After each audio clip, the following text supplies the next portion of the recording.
Pode sentar. Obrigado ao grupo de louvor. Deus é muito bom. Aleluia. E aí, vocês estão bem? Quantos estavam de manhã? Alguns. Quantos assistiram de alguma maneira, mesmo não presentes? Preciso saber. Então, a gente se propôs esse domingo a escatologiar, a estudar um pouco sobre escatologia. E escatologia é o estudo dos fins bíblicos. Amém? Não necessariamente escatologia no termo que a gente acredita, da destruição total e das coisas se acabando, mas os eventos proféticos que nos levam a um fechamento. Diga, fechamento. A um fim. E tudo foi criado com começo, meio e fim. O único que não tem fim é o próprio Deus, que era antes e sempre vai ser. Mas todas as estações, tudo que Deus criou, Ele condicionou a um tempo, a uma estação. Deus é um Deus tão maravilhoso que Ele é atemporal, mas Ele criou o tempo para mim e para você. E por nos amar de tal maneira, Ele se submete à escala de tempo por amor a ti, por amor a mim, por amor a nós. Amém? Então, mesmo sendo atemporal, Deus estabeleceu tempos e estações. E nessa manhã a gente estudou sobre tempos, estações, dispensações. Aprendemos que a gente está vivendo na graça, que a lei já foi cumprida em Jesus Cristo. E hoje a graça manifesta através dele, nos capacita a andar de uma maneira mais santa do que era na lei. Porém, a contrapartida da graça, ao contrário da lei, não é o juízo, mas a bênção. Por andarmos nos princípios, e princípios eles existem mesmo vivendo na graça, porque há quem pense que porque agora estamos na graça e nada é por merecimento, nós não precisamos fazer nada e tudo vai chegar. Então eu posso viver uma vida de qualquer jeito e manifestar a vida de Deus aqui na terra. Mas a gente aprendeu nessa manhã que a gente não pode viver de qualquer jeito, mas existem princípios que são considerados como princípios de Cristo. E nós somos reconhecidos como os discípulos dele aqui na terra. E um discípulo é discipulado. Diga, um discípulo é discipulado. O que é ser discipulado? Constantemente aprender. Por isso que, de alguma maneira, o nosso julgamento, ou a maneira que a gente vai saber se a gente está evoluindo ou não, porque nós precisamos julgar a nós mesmos. A Bíblia nos estimula a julgar a nós mesmos e saber se a gente está vivendo uma vida verdadeira ou uma vida falsa. Porque uma vida de aparência vai só nos trazer frustração, não somente para a gente, mas todos aqueles que dependem de nós. Olharmos e viver, isso aí é vazio. Ele posava que era alguma coisa e não era. Então como é que eu me livro dessa desgraça de viver uma vida de aparência? Me julgando. E quando eu me julgo, eu posso estabelecer se aquilo que eu estou vivendo é verdade ou não. E qual é o padrão desse juízo? O que é que eu posso fazer para julgar se eu estou andando ou não nos caminhos do Senhor? Você está constantemente aprendendo? Se você estiver constantemente aprendendo, não é errar. Errar não é o problema, meu irmão. O problema é você permanecer no erro, dizer, não, eu estou certo aqui, eu quero continuar assim, eu quero continuar assim. E todo mundo está errado e só você está certo. Mas quando você está continuamente aprendendo, errei, pronto. Pata a poeira e vai-se embora, meu irmão. Qual é o caminho certo? É esse aqui, vou nesse caminho agora. O padrão que Deus utiliza é você estar continuamente sendo discipulado por Cristo. E essa discipulação, ela existe? Opa, já estou aqui, já está aprovado. Discipulação existe. Saiu, foi bom, filho? Aí a gente... É escatológico, né? Só existe na escatologia essa palavra. Essa discipulação, ela é contínua. Ela vai permanecer sempre. Não importa em que estágio, que estação você esteja na sua vida, você sempre tem algo para aprender. Se mantenha com um coração ensinável. E um coração ensinável, Deus pode trabalhar. Coloque em dúvida as suas certezas. Sempre, meu irmão. Eu não estou falando das certezas de revelação de fé da palavra que está no seu coração. Eu estou falando dos seus posicionamentos. A palavra, até a palavra, você pode colocar em dúvida. com o Espírito Santo, diz, Espírito Santo confirma mais em mim essa palavra. E ele vai confirmar e firmar mais em você. O que é isso? Sempre olhando os fundamentos, para ver se há alguma rachadura, alguma coisa que possa fazer ruir. Volte sempre aos princípios, volte sempre aos fundamentos, sempre se coloque na dúvida, na questão de estar certo sempre. Não me entenda mal, porque dúvida é pecado, ok? Não duvide da palavra de Deus na sua vida. Amém? Mas sempre se coloque na situação de se questionar. É aqui mesmo? E onde é que você vai se questionar? Com o Espírito Santo. Deixe o seu amigo, ajudador, advogado, aquele que traz todas as coisas ao seu coração, que estavam profundas em Deus, trazer para você revelações por dentro. Porque uma vez que você é por dentro, o por fora tem que se manifestar. Um coração ensinável, diga comigo, um coração ensinável. Eu queria começar nessa tarde onde a gente parou, ou não parou, porque eu não li, propositalmente eu não li. 1 Coríntios capítulo 5, no verso 58. Diz assim, 1 Coríntios 5, 58. Portanto, meus amados, cadê? 1 Coríntios 5, 58. Esperarei com alegria e paciência a mídia. Enquanto você abrir sua Bíblia, o que vier primeiro. 1 Coríntios 15, perdão. Não tem 5,58, né? Paulo, eu te amo. Coraçãozinhos são levantados para mim na mídia. É porque eu li 1 Coríntios 15 de manhã e eles, como uma boa mídia, já deviam corrigir lá. Perdão, mídia. 1 Coríntios 15, 58. E eles estavam lá atrás procurando na Bíblia, dizendo, não, se o pastor falou, tem. Abre aí, menino. Eu disse, não existe. Ele disse, tem, rapaz, por aí nos apócrifos. Diz assim, portanto, meus amados irmãos, sede firmes, inabaláveis e sempre abundantes na obra do Senhor, sabendo que no Senhor o vosso trabalho não é vão. Lógico que 1 Coríntios capítulo 15, que você estava aqui de manhã, ou você escutou, você sabe que é o capítulo da ressurreição, e ele fecha o capítulo da ressurreição dizendo que vale a pena. Amém. Vale a pena viver essa vida. Vale a pena abrir mão daquilo que às vezes você acha que é certo, para pegar a opinião do Espírito Santo dentro de você, e mesmo sem querer naquele momento você se submeter ao que o Espírito Santo está falando. Como é o nome disso? Obediência.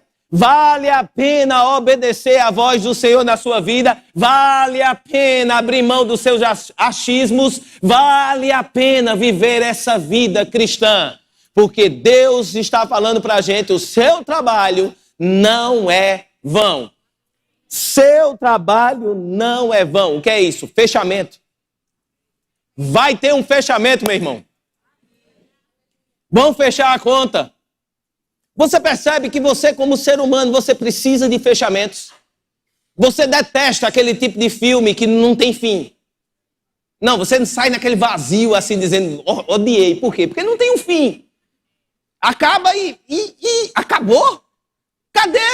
O mal tá lá, o bom não ganhou. Como é que é isso? Filme que não tem fechamento, você sai frustrado. Coisas que não têm fechamento lhe frustram. Ao ponto de ser tão profundo na psique humana que a gente vai para o psicólogo mesmo, para o psiquiatra. Ver as pontas que estão soltas na nossa infância. Não, porque eu fiz isso quando eu tinha 3 anos de idade. E o meu pai disse que ia me dar uma surra e não deu. E até hoje eu espero essa surra. Eu não posso ver uma Raider passando perto de mim, que eu já me assusto. Aí entro em depressão. Mas é sério, gente, tem coisas assim. A psique da gente é uma coisa absurda e nós precisamos deixar as coisas bem fechadas. A gente precisa amarrar as coisas, deixar tudo amarradinho para a gente ficar bem. Você entende? E o que é juízo? Diga comigo, fechamento. Quando a gente fala essa palavra juízo, a gente pensa num juiz de barba com um martelão pronto para pegar. Vem agora, menino. Sabe como é que eu pensava? Sabe como é que me ensinaram inicialmente lá atrás? Não faz muito tempo que eu sou novinho. Lá atrás, alguns aninhos para trás, quando me ensinaram, disseram que esse juízo, a gente ia ficar sentado e ia ver um filme da vida da gente todinha. Primeiro eu achei chato. Imagina, né? Você morreu com 100 anos, você vai ver 100 anos de filme. Espero que seja pelo menos rápido, porque eu já sei o final. Pula alguns capítulos e que cada coisa ia ser contada por bem e por mal, por bem e por mal, por bem e por mal. E depois, na fechada a conta, ia saber se eu era salvo ou não. Misericórdia de vida. Aquilo me deixou tão perturbado e olha que eu era novo. Já fiquei preocupado, pensando em Deus filmando. E por aí você diz que tipo de filmadora tinha na época. Filmando a minha vida para passar meu filme depois. A ideia de juízo é dessa, de fazer. Por que você fez isso? E agora isso? Você fez isso por quê? E isso? Por que você fez isso e não fez aquilo? Meu irmão, essa ideia de juízo, ela é válida, mas não é o que Deus pensa. Deus, quando pensa em juízo, ele diz, vamos fechar. Para você ficar convencido de para onde você vai, é o canto que você merece. Meu irmão, Deus é Deus. Deus simplesmente podia sair enviando, ó, você vai para lá, você vai para cá, você vai para o inferno, você vai para o céu, você vai para o purgatório. Você sai enviando para onde ele quisesse enviar, meu irmão. Ele quisesse dizer, eu ia dizer o que é Deus. Mas Deus é tão justo que ele se dá o trabalho de lhe explicar e lhe convencer. Olha em Judas, no capítulo 1. Olha que fala no texto de Judas, capítulo 1, verso 14.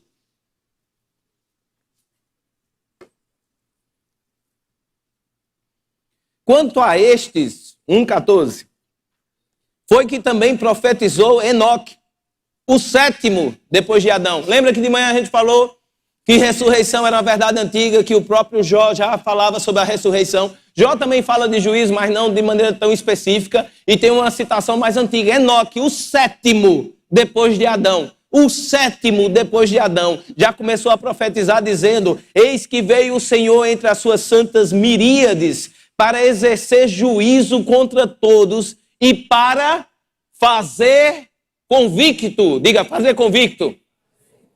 Todos os ímpios acerca de todas as obras ímpias que impiamente praticaram, acerca de todas as palavras insolentes que ímpios pecadores proferiram contra ele. Olha que coisa interessante. Deus, no juízo, ele não quer determinar para onde você vai. Porque para onde você vai já está determinado no seu ato. Você percebe isso? Não é Deus e o humor. Meu Deus do céu. Espero que tenha bem muita gente para que quando chegar a minha vez, Deus já esteja cansado. E seja mais rápido. Não, vai, deixa esse menino. E quem sabe ele erra. Passa, menino, passa. Eita. Mas ele não vai determinar naquele momento para onde você vai. A determinação de ir para onde você vai está no ato em si, quando você escolhe ou não escolhe. No nosso caso, quando você escolhe Jesus ou não escolhe, porque não escolher Jesus também é uma escolha. Amém. Escolher Jesus determina o seu juízo. Não escolher Jesus determina o seu juízo. O juízo está no ato em si que cada um pratica, percebe? Cada ato e cada palavra. Não está relacionado ao humor de Deus, meu irmão. Está relacionado às nossas escolhas. Aquilo que eu escolhi fazer, aquilo que eu escolhi falar, vai determinar o meu juízo para onde eu vou. Só que Deus é tão justo e tão bom que ele vai perder tempo lhe explicando. E a palavra diz, lhe deixando convicto. Não vai ter ninguém no inferno dizendo, por que está aqui? Eu não merecia? Mas se você trabalha, meu irmão, e se você já teve a oportunidade, até em filme mesmo, de dizer, tem alguém culpado na prisão? Quando você vai conversar com alguém lá, alguém diz que eu estou aqui porque eu mereço? Sempre, não, foi um erro. Eu gosto de fazer isso numa realidade minha. Não existe nenhum motoqueiro que eu atenda que ele disse que ele era o culpado do acidente. Só existe motoqueiro santo. Não existe um que pilotou bêbado, não existe um que estava na contramão, não existe um sequer que estava correndo. Não, eu vinha certo na moto e o carro me pegou. Eu digo, hã?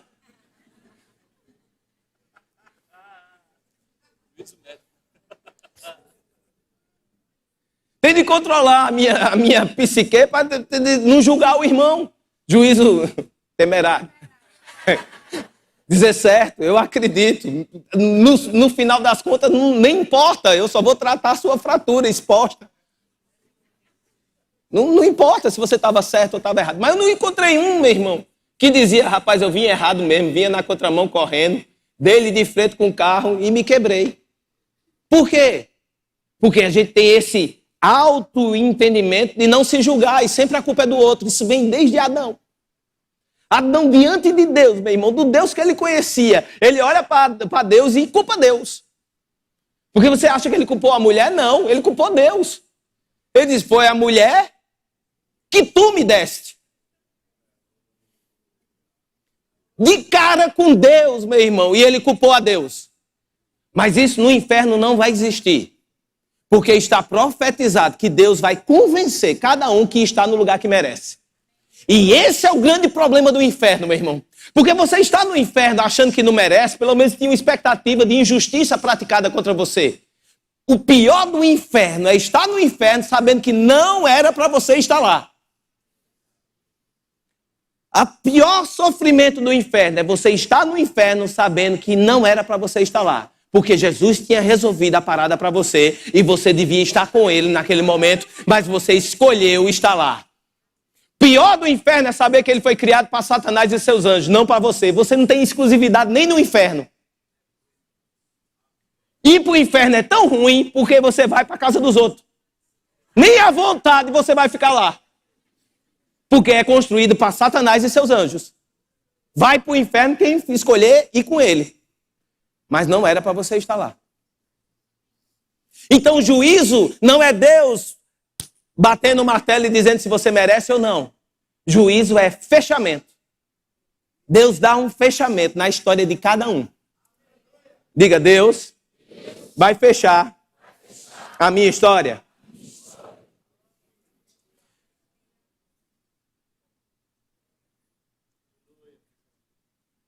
Jesus falando em Lucas capítulo 14, verso 14. Ele diz algo interessante, ele diz, e serás bem-aventurado pelo fato de não terem eles com que te recompensar-te. Ele está falando de fazer um bem a quem não vai ter maneira de te recompensar.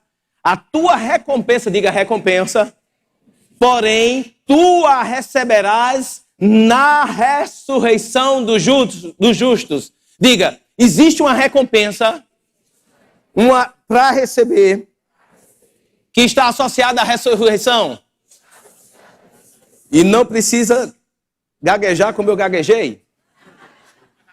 Existe uma recompensa que está associada a quando você for ressurreto. E essa recompensa está falando também de algo para você receber por aquilo que você fez por aqui.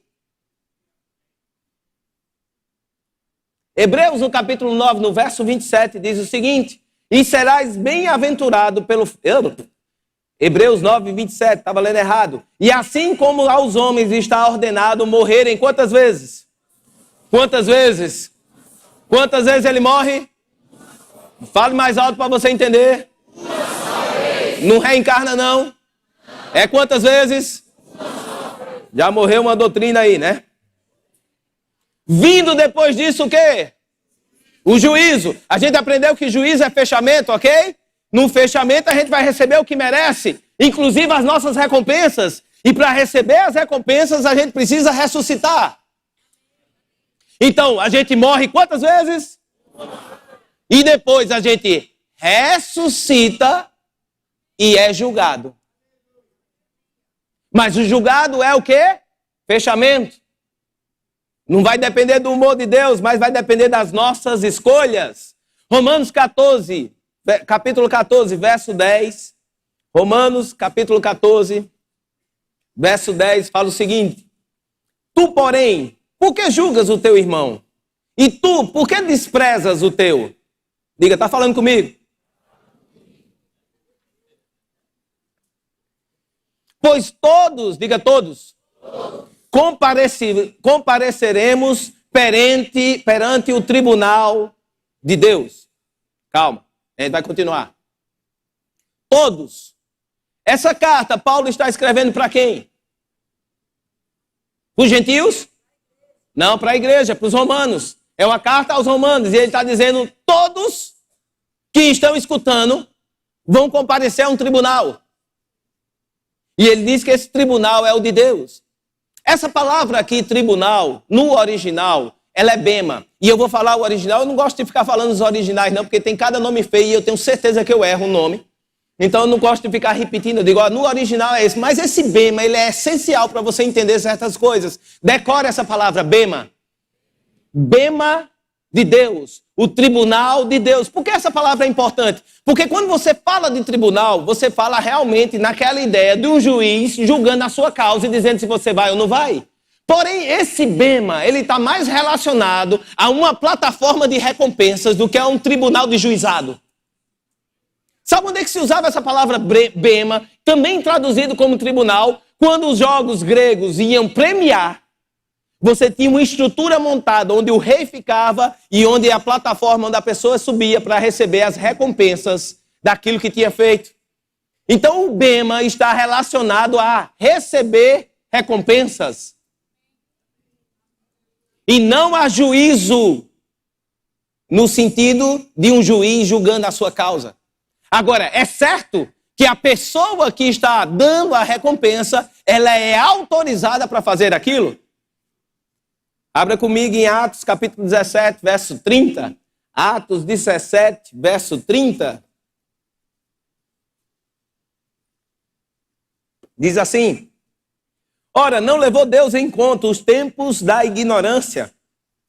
Agora, porém, notifica aos homens de todos, em toda parte, se arrependam, porquanto estabeleceu um dia que há de julgar o mundo com justiça, por meio de um varão que destinou e acreditou diante de todos, ressuscitando dentre os mortos.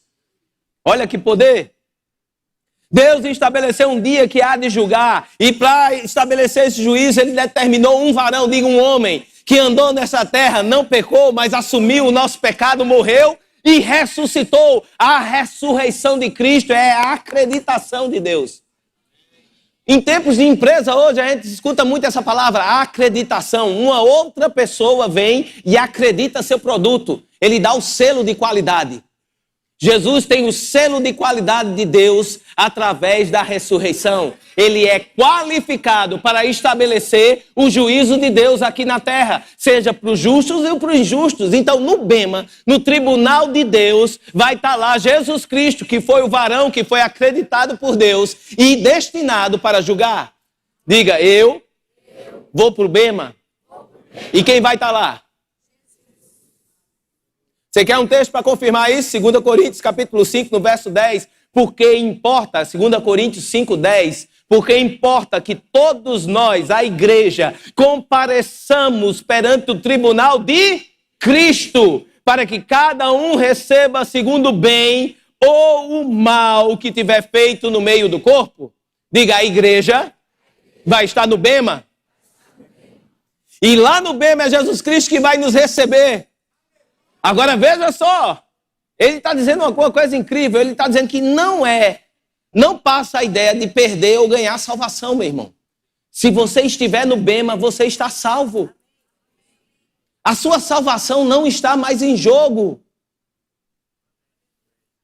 Você não vai lá para ir para o inferno, não é esse momento, é de recompensa. Você vai para lá para receber galardão. Agora, receber galardão e tendo um juiz que é justo, você também vai perder.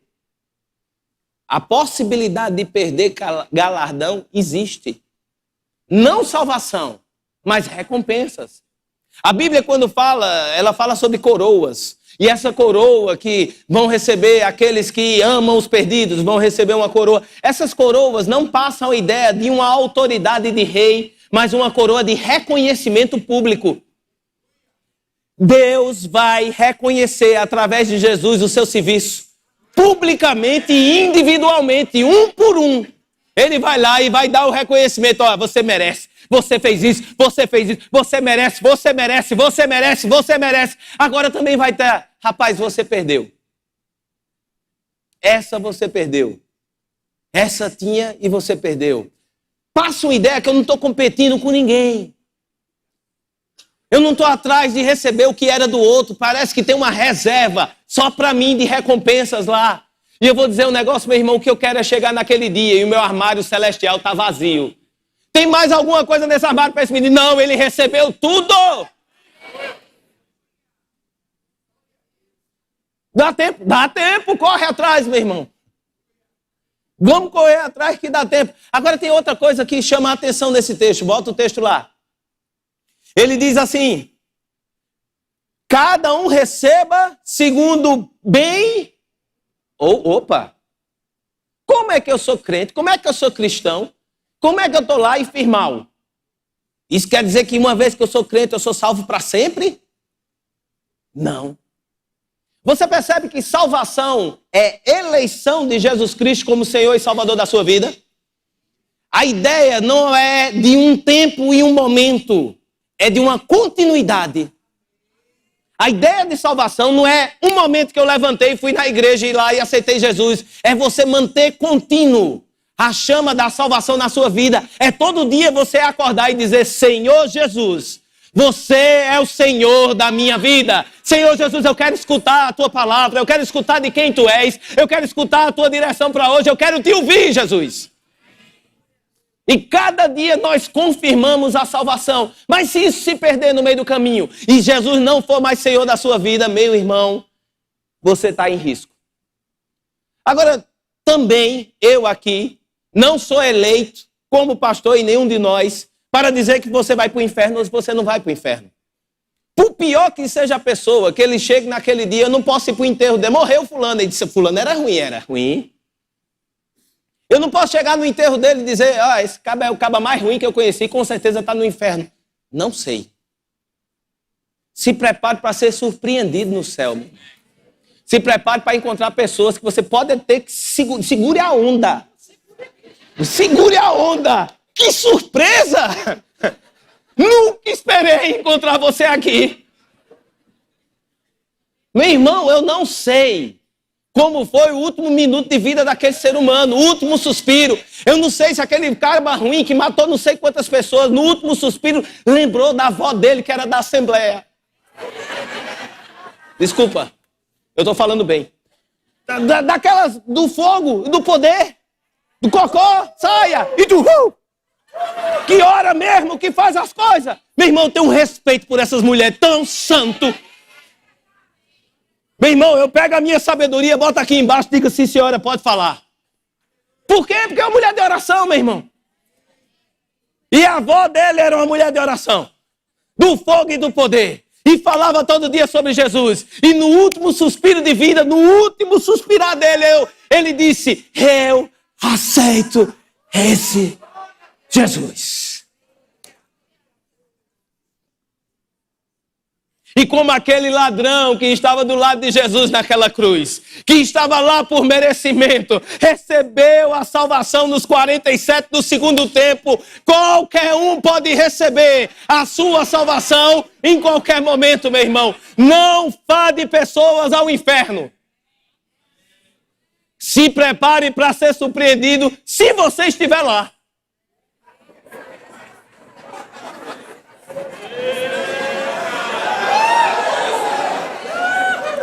Cada um responde por si, meu irmão. Essa é 1 a 1. A gente fala muito de coletividade, unção coletiva, pegar junto, unidade, o poder da unidade de crescer como fissão, como igreja e o corpo de Cristo. A gente fala, a gente explica sobre isso. Mas a respeito de juízo é 1 a 1, tete a tete.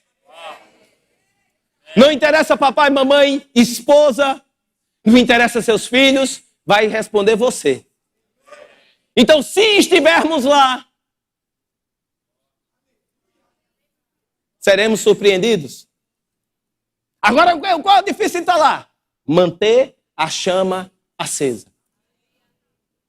Jesus, você é o meu Senhor. Eu não abro mão. Eu não desisto. Vai acontecer. Mas então o que seria esse mal?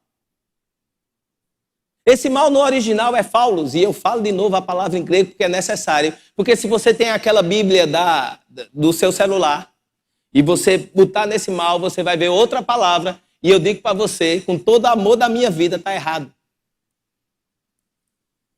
Não é caris, abre aí, diz aí qual é a palavra. Enquanto ele vai abrindo. Tem outra palavra no grego que não é a palavra, está errado. O strong na Bíblia, Oliver Tree, está me vendo? Está errado, corrija. A autoridade moral é isso mesmo. Corrija, está errado. No original é faulos, não o que está aí. E esse mal dá uma ideia não de mal demoníaco, como essa palavra está dizendo, mas dá a ideia de coisas inúteis e sem valor. Decisões na sua vida inúteis e sem valor. Caros, canes, cacos. Está ali na Oliver Tree, certo? No Strong da Oliver Tree, por favor, corrija. E o original é Paulus, P-H-A-U-L-O-S, que quer dizer o quê? Inútil, sem valor. Então são escolhas que a gente faz no nosso corpo que não tem valor nenhum na eternidade. Não tem valor nenhum no reino do Espírito. São escolhas comuns, ordinárias, que a gente faz em vez de escolher as coisas do Espírito. Lembra, escolha sempre tem uma opção. Escolha sempre tem uma opção. Quando não tem opção, não é escolha. Você tem que fazer o que está. Mas se tem uma escolha, existe a opção. E a gente escolher pelo ordinário, que não tem valor espiritual ou eterno, vai nos fazer dano no dia do juízo. Mas quem é o Pai da eternidade? Deus. E onde é que está o Espírito dele? Em nós. E o Espírito Santo sabe o que tem valor eterno ou não sabe?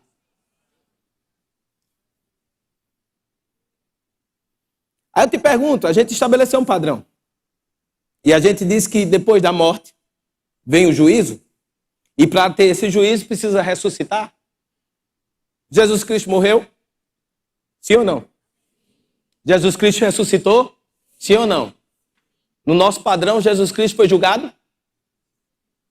Sabe por que você não diz tão sim, com tanta certeza? Porque o sentimento de juízo para você ainda é uma coisa ruim. Como Jesus pode ser julgado? Mas o padrão não é esse. Ele não foi feito homem. Ele não morreu. E qual é o padrão? Juízo. Espera aí, pastor, você está dizendo que Jesus foi julgado? Foi? E eu vou dizer mais para você. Está na Bíblia.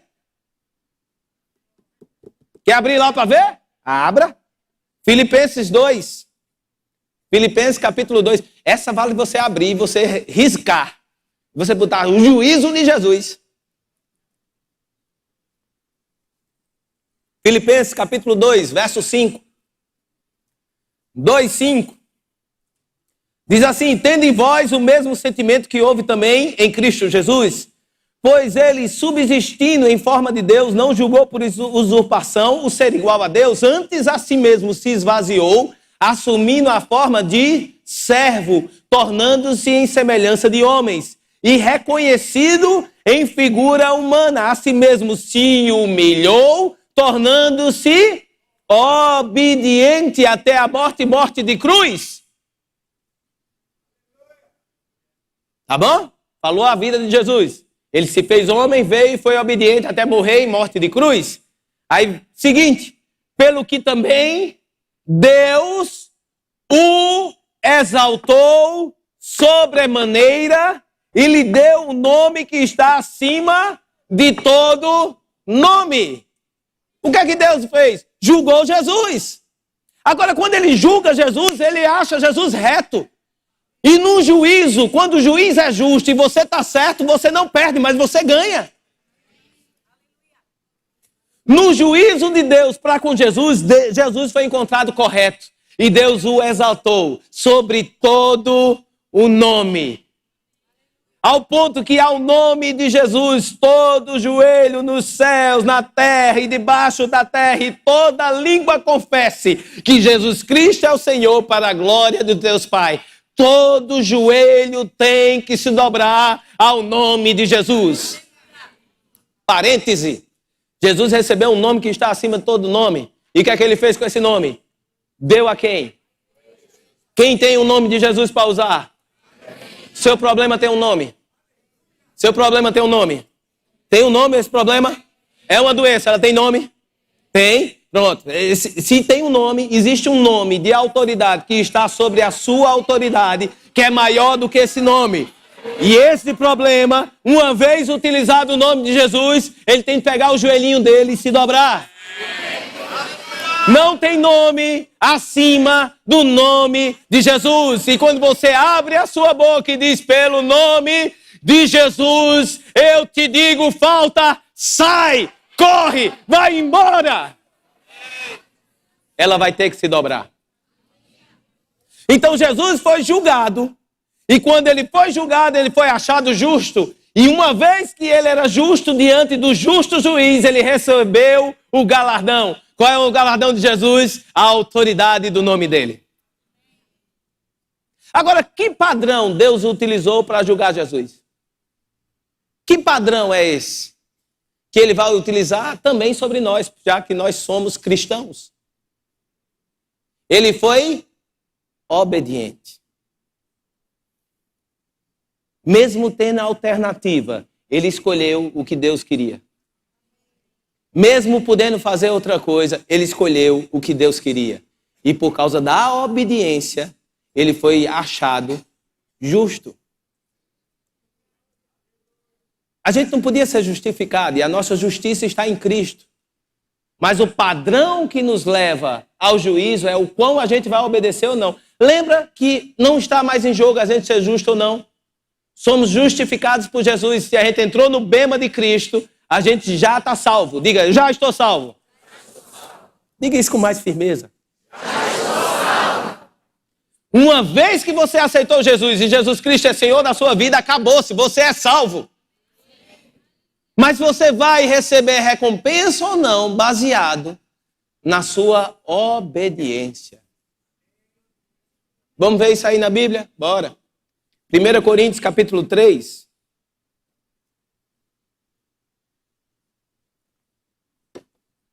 Coríntios 3, 10.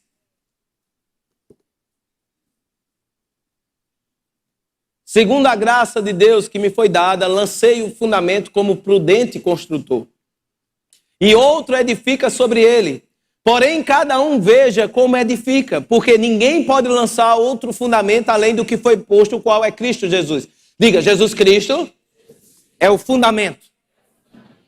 Nada pode substituir o fundamento que é Jesus. Então, uma vez que você está em Cristo, salvação chegou.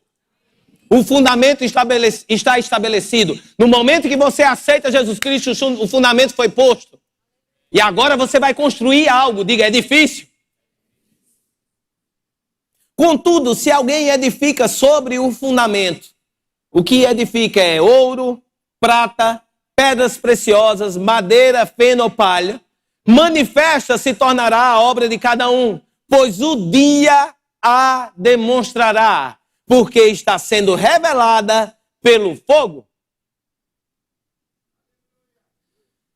Aquele dia que nós vamos estar diante de Jesus é muito mais uma revelação de tudo que está dentro do que qualquer outra coisa. É revelação de tudo que você fez em oculto, como eu falei hoje de manhã. Aquela ruinha que você foi, que ninguém queria entrar.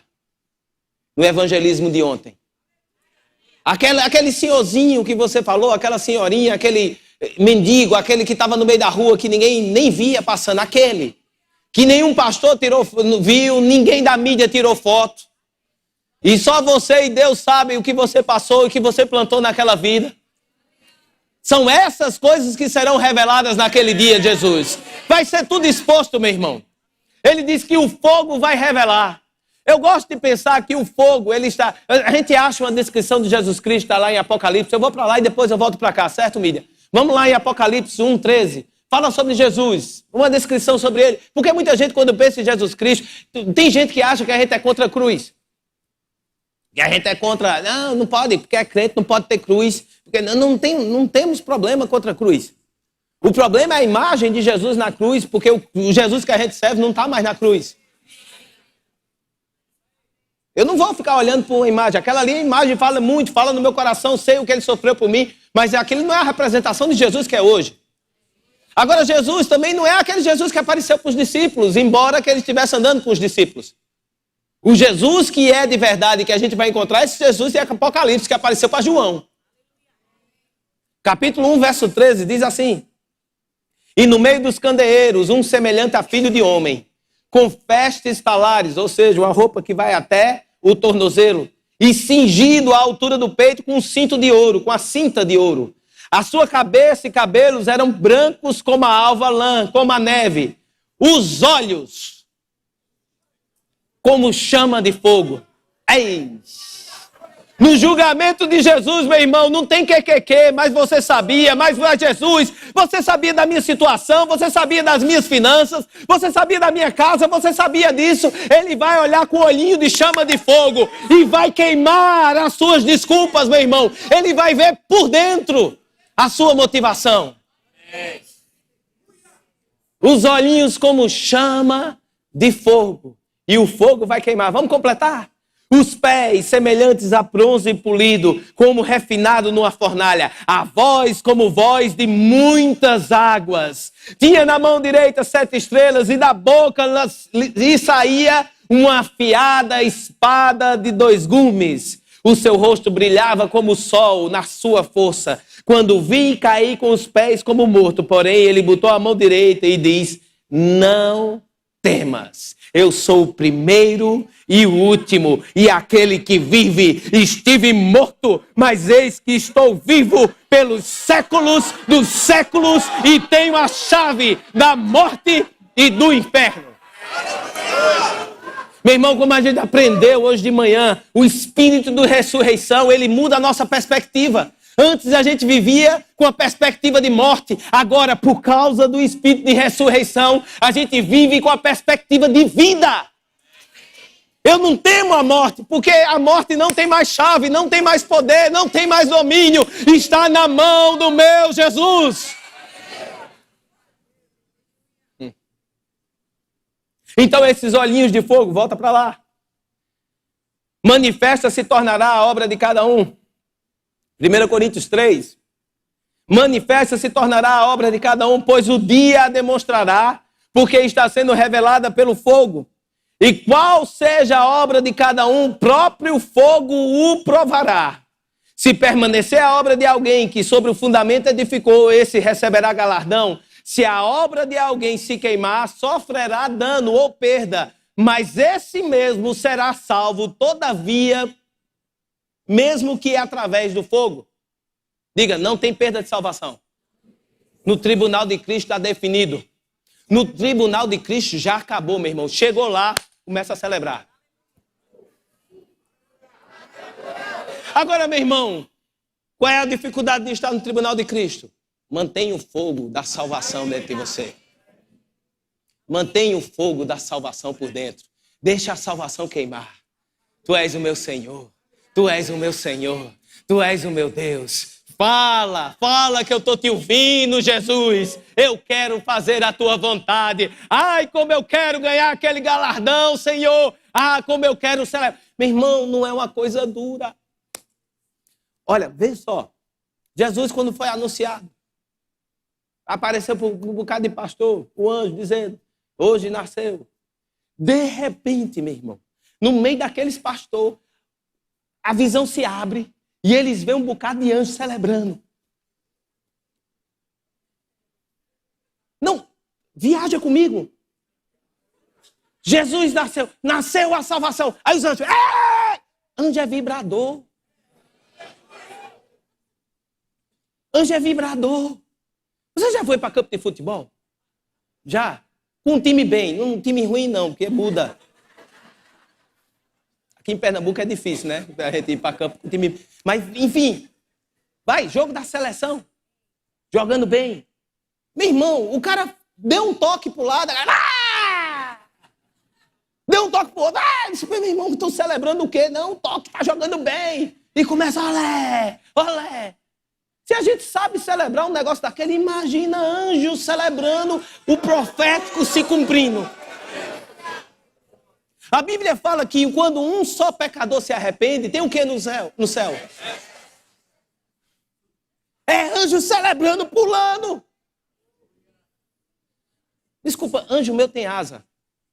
Eu entendo que vai ter gente dizendo, não, na Bíblia só a gente não vê anjo, mas os meus anjos têm asa. Eu tenho que ter essa imagem do anjo, a asa completa, assim. Agora imagina um bicho daquele tamanho de asa e celebrando. É festa demais, meu irmão. Agora imagina no Bema.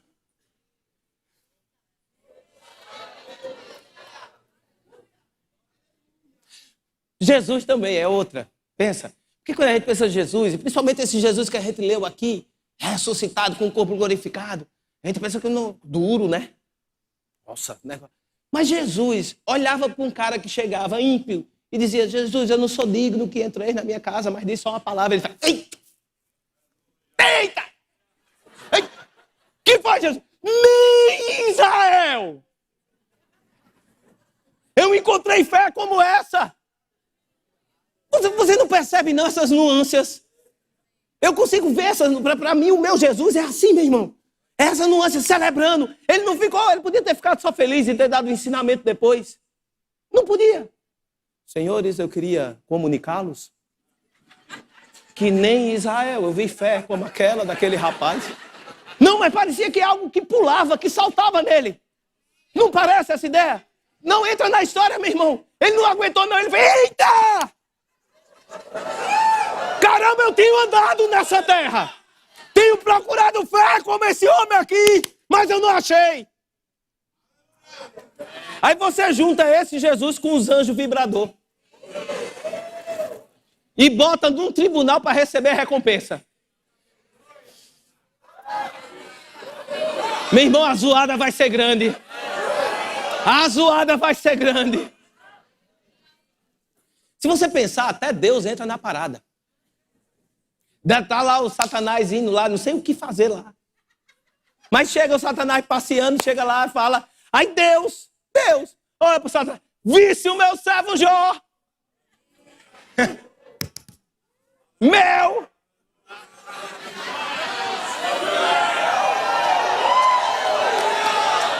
Tu já pensou a festa? Quem é o próximo da lista, menina? Edgley. Uau!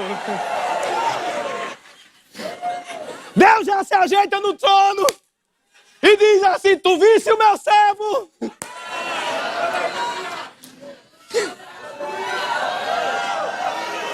Entra na sala, os anjos já estão.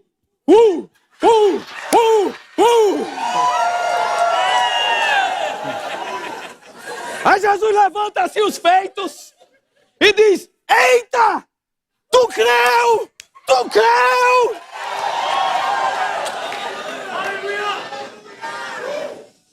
Vamos lá, vamos lá, vamos lá, vamos lá. Vamos lá, vamos lá, vamos lá. Vamos lá.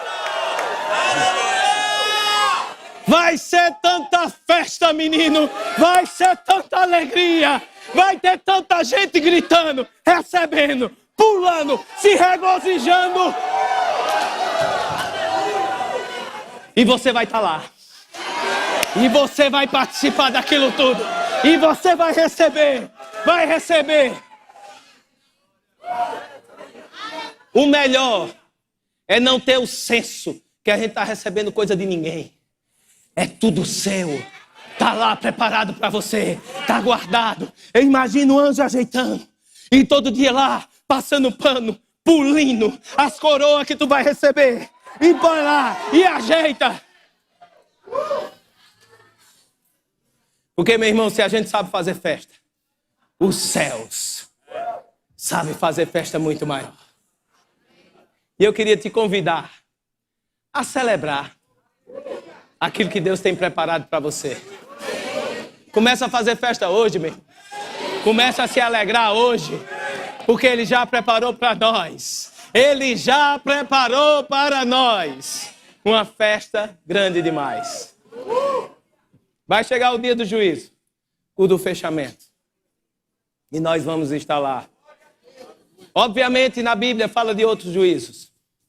Fala do juízo dos ímpios, fala do juízo da nação de Israel e outros juízos menores, que não dá tempo a gente ver aqui. E eu faço propaganda mesmo, faço rema, que lá a gente vai falar de um por um. Amém?